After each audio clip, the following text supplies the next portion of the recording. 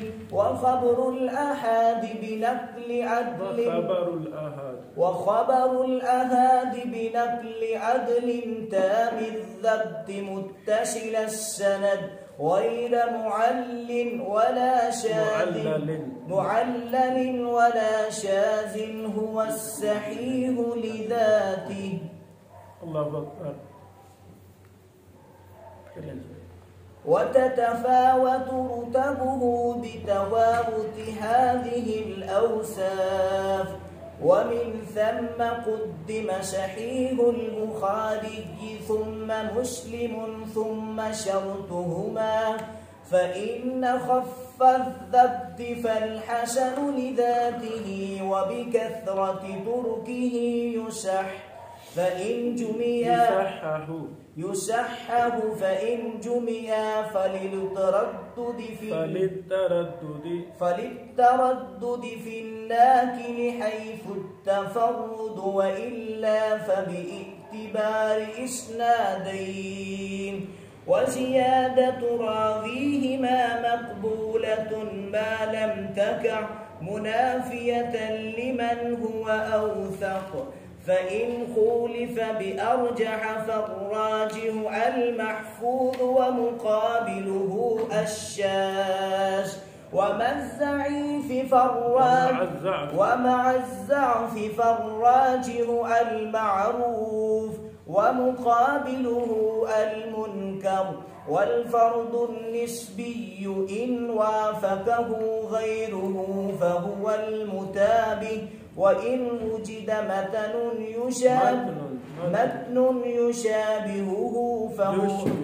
يشبهه فهو الشاهد.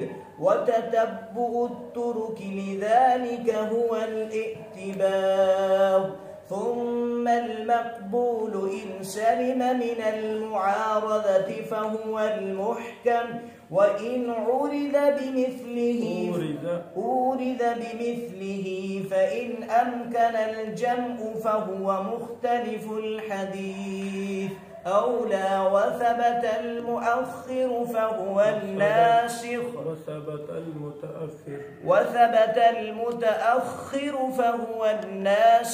والآخر هو المنسوخ، وإلا فالترجيح ثم التوقف ثم المردود إما أن يكون لسقط أو تعن، فالسقط إما أن يكون من مبادئ السند من مصنف أو من آخره بعد التابعي أو غير ذلك. فالأول المعلق، والثاني المرسل، والثالث إن كان باثنين فساعدا مع التوالي فهو المعدل، وإلا فالمنقطع.